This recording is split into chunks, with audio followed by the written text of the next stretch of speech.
Shalom, selamat pagi adik-adik. Selamat bulan April.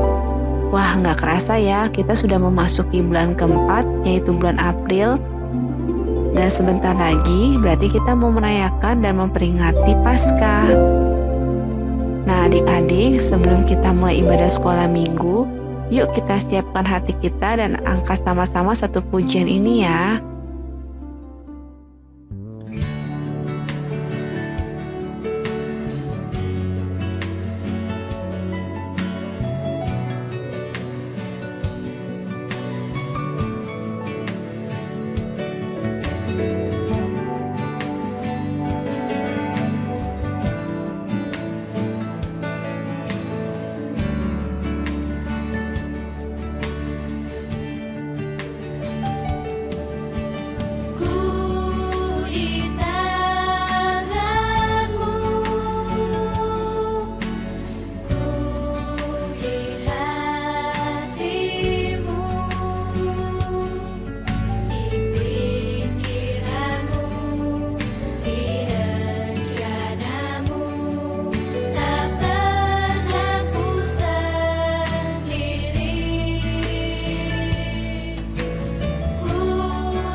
Mari adik-adik kita menyembah Tuhan.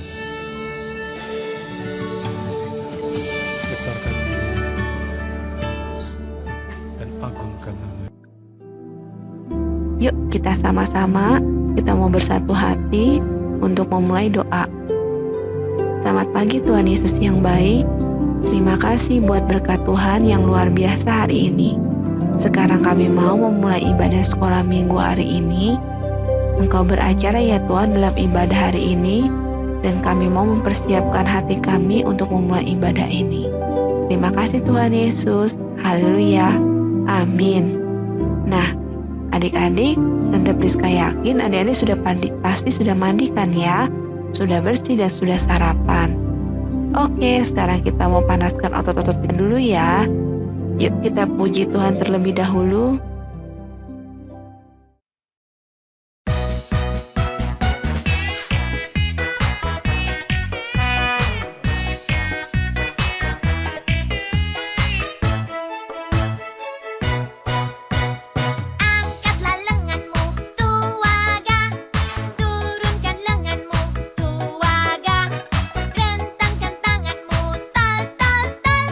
Kepala ke kanan kiri.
Udah pada semangat ya angkat pujiannya? Yuk sekarang kita mau mendengarkan firman Tuhan. Sebelum mulai kita doa dulu ya. Tuhan Yesus, terima kasih buat hari ini. Kami sudah memuji nama-Mu. Sekarang ya Tuhan, kami mau mempersiapkan hati kami untuk mendengarkan firman Tuhan.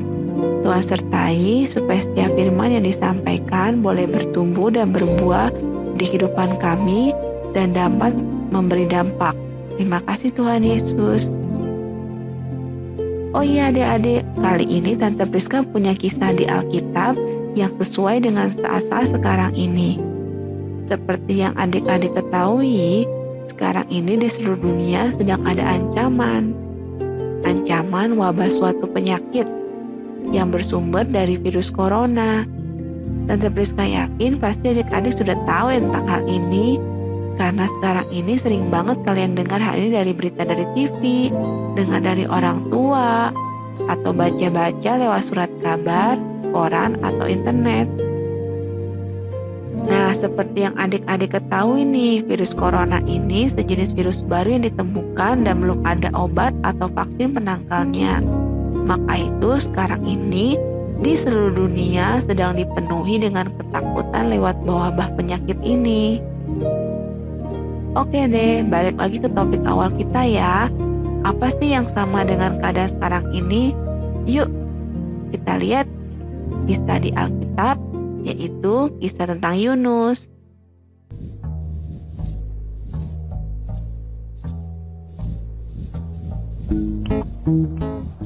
Allah memiliki pekerjaan untuk Yunus, tetapi Yunus sebaliknya tidak menginginkannya. Allah mengutus Yunus untuk pergi ke suatu tempat bernama Niniwe, dan Allah ingin agar Yunus mengatakan bahwa Allah mencintai orang-orang Niniwe. Tetapi Yunus tidak mau melakukannya, karena menurut Yunus orang-orang Niniwe itu jahat dan mereka suka melakukan banyak kejahatan. Allah tahu apa yang dikatakan Yunus itu memang benar. Orang-orang Niniwe telah menjauh dari Allah, tetapi Allah masih sangat mengasihi mereka. Dia ingin memberi mereka permulaan yang baru jika mereka kembali kepada Allah. Ia akan mengampuni dosa mereka yang begitu banyak. Namun Yunus menolak untuk pergi karena pikirnya mereka adalah orang yang jahat yang tidak pantas untuk diampuni. Dalam hatinya, Yunus ingin melarikan diri dari Allah dan pergi sejauh-jauhnya sampai Allah tidak dapat menemukannya. Dengan demikian, ia tidak perlu melakukan apa yang diperintahkan Allah. Itu yang direncanakannya. Tapi tentu saja itu bukan rencana yang baik. Sebab merupakan rencana yang konyol karena dia bisa melarikan diri dari Allah. Tetapi Allah akan selalu dapat mencari dan menemukannya. Meskipun demikian, Yunus tetap melaksanakan rencananya yang tidak baik. Ia tidak membeli tiket ke Niniwe, tapi ke tujuan lain. Perahu yang dinaiki Yunus berlayar ke arah yang sangat berlawanan dengan Niniwe. Nah, tak lama kemudian angin bertiup kencang. Perahu pun mulai terombang-ambing dan semua orang mulai menjadi pucat pasi. Mereka takut. Yunus duduk tegak di tempat tidurnya. Lihatlah, masalah pertama dengan rencana Yunus yang tidak baik itu. Allah mengirimkan badai besar untuk mengejarnya. Para pelaut berteriak ketakutan saat perahu hendak tenggelam. Mereka mulai membuang segala sesuatu ke laut, koper, makanan, apapun yang bisa mereka temukan. Yunus mulai tersadar bahwa badai itu datang karena kesalahannya. Ia meminta para pelaut untuk melemparkannya ke dalam laut agar badai berhenti. Mendengar itu, para pelaut merasa tidak yakin. Yunus bersikeras bahwa itu satu-satunya cara agar mereka bisa selamat. Tak lama setelah Yunus menghantam air, gelombang laut pun menjadi tenang. Angin mereda dan badai berhenti. Saat itu Yunus menganggap semuanya telah berakhir. Dia tahu bahwa dia pasti akan tenggelam. Tetapi Tuhan mengirim seekor ikan besar untuk menyelamatkannya. Ikan tersebut menelan Yunus hidup-hidup dengan sekali telan. Dalam kegelapan yang seperti kuburan itu, dia mencium bau busuk makanan dan merasa rumput laut yang berlendir. Segeralah ia tahu bahwa ia belum mati. Dia berada di dalam perut ikan yang besar. Selama 3 hari penuh Yunus duduk di sana dalam kegelapan. Ia menghabiskan banyak waktu untuk berpikir. Ia mulai menyadari rencananya yang sangat konyol. Dia menyesal karena telah melarikan diri dari Allah. Ia berdoa kepada Allah dan meminta agar Allah mengampuninya. 3 hari kemudian, ikan memuntahkan Yunus ke pantai berpasir.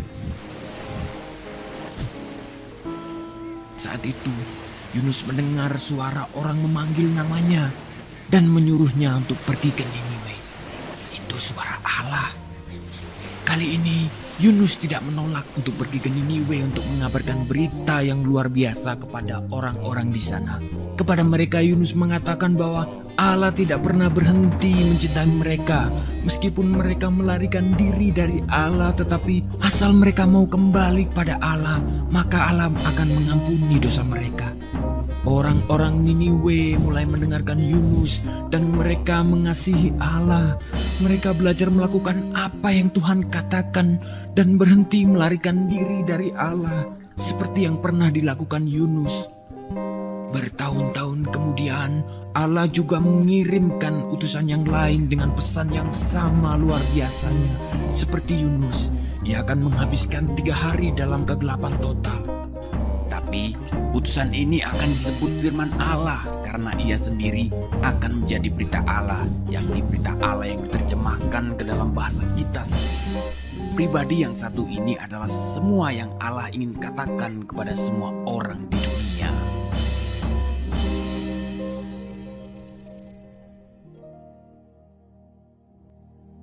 Nah, adik-adik sudah lihat kan video tentang kisahnya Yunus, orang yang awalnya nggak taat kepada Allah.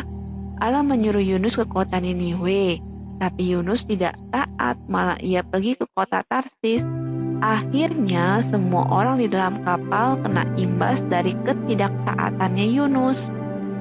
Ini sama loh dengan kejadian sekarang ini. Baru-baru ini kita dengar berita yang heboh banget tentang virus corona ini. Ini terjadi di Korea Selatan. 80% dari total 8.000 kasus positif corona terjadi di Korea Selatan bersumber hanya dari 1 orang ibu. Ibu-ibu wanita yang berumur 61 tahun yang menunjukkan gejala positif corona. Namun ketika diminta memeriksakan diri ke dokter, malah ngeyel dan pergi beribadah ke gereja. Jadilah gereja di kota Daegu ini menjadi pusat penyebaran virus. Si ibu yang ngeyel tadi menginfeksi 80% orang-orang di Korea Selatan. Jadinya 80% dari kasus di Korea Selatan tersebut hanya bersumber dari 1 orang ibu-ibu yang ngeyel tersebut. Satu negara udah dibuat repot hanya perilaku ngeyel dari seorang wanita itu. Oh begitu rupanya. Makanya sekarang ini kita jadi ngerti kenapa pemerintah nyuruh kita belajar di rumah saja, ibadah di rumah saja. Ini dikarenakan penularan virus corona itu lebih banyak berkurang bila mana kita taat untuk belajar dan bekerja dan beribadah di rumah saja. Jangan pergi-pergi dulu sementara ini. Karena kita tahu sendiri kan kalau kita pergi-pergi bisa saja kita membahayakan orang-orang di sekitar kita. Kalau kita mau taat, tentunya kita dapat membantu pemerintah untuk mengatasi penyebaran virus corona ini. Tetapi kalau kita bandel dan tidak mau taat, tentunya ketidaktaatan kita dapat merugikan orang-orang di sekitar kita, seperti yang terjadi pada orang-orang di kapal Yunus. Halo adik-adik, hari ini kakak mau cerita mengenai Bapak Yunus, di mana ia tidak taat, disuruh Tuhan pergi ke kota Niniwe. Yunus disuruh Tuhan pergi ke Niniwe. Ia pergi kemana? Ia malah pergi ke kota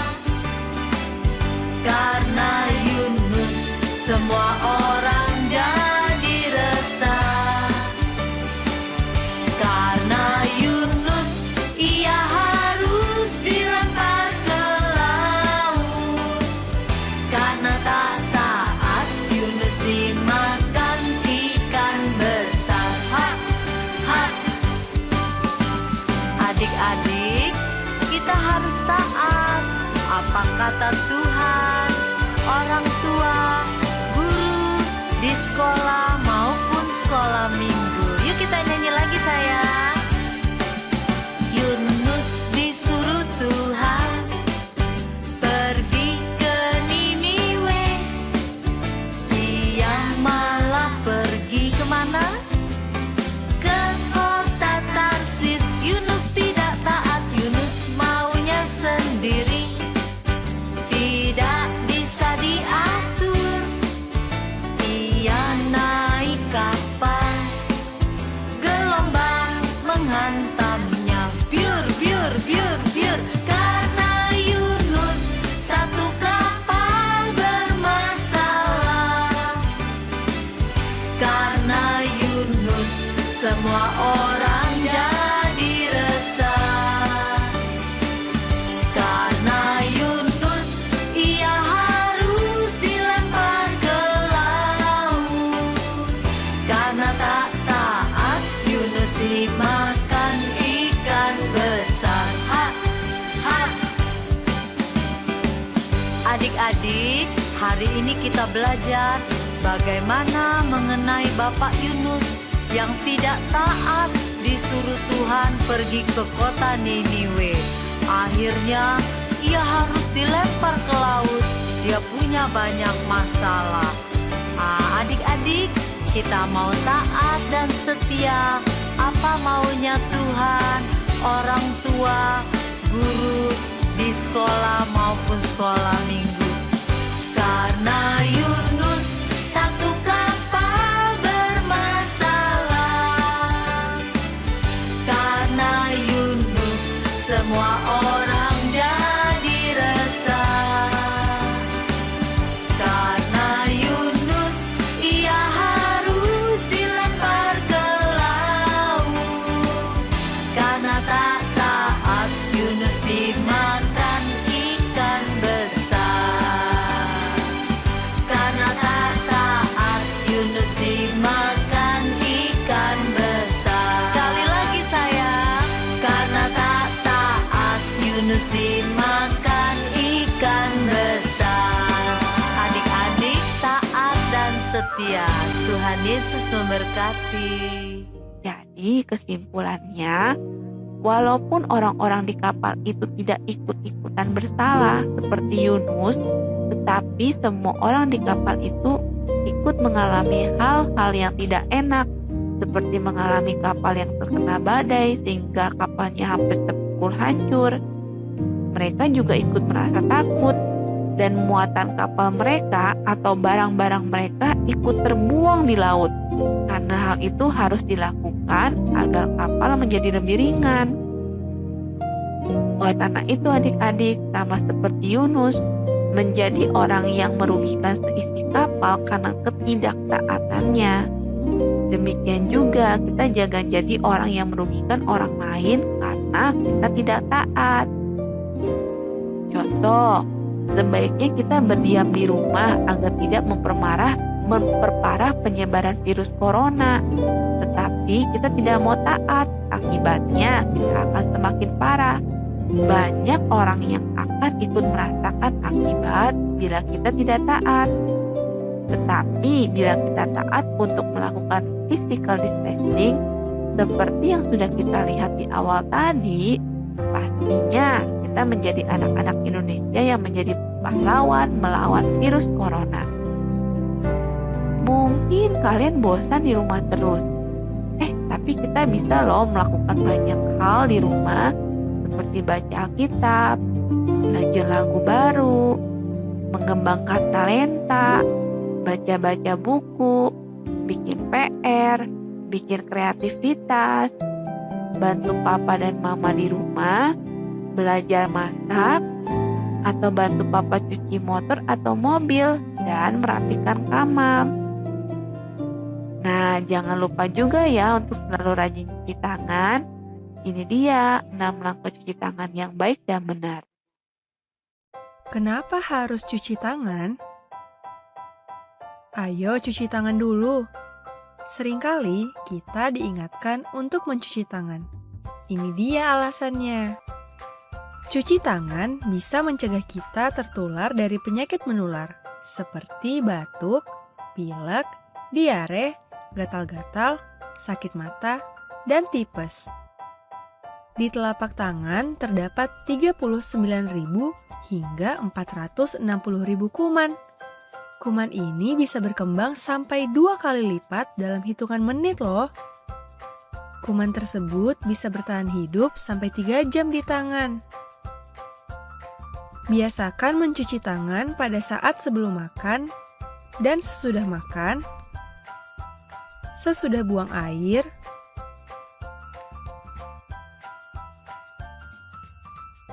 sesudah batuk atau bersin,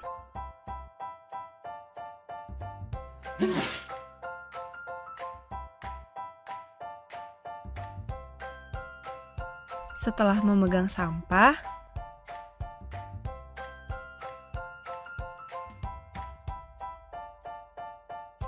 setelah memegang uang, setelah memegang hewan, atau sesudah membersihkan kotoran hewan.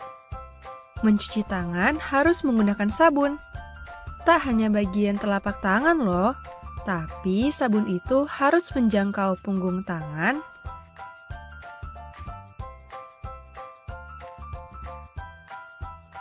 sela-sela jari,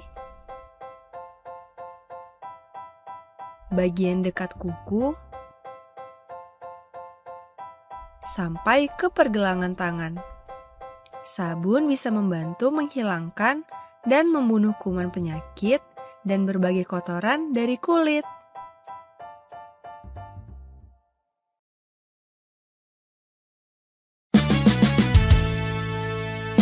Mari kita cuci tangan, 6 langkah berurutan. Basahi dulu dengan air, beri sabun baru mulai. 3 kali ratakan, gosok punggung tangan kiri, gosok punggung tangan kanan, juga 2 telapak tangan. 2 tangan kuncikan, ibu jari kiri bersihkan, ibu jari kanan bersihkan, ujung jari putarkan, jari kanan jari kiri, bilas air mengalir, keringkan dengan sempurna, bersih kedua tanganku.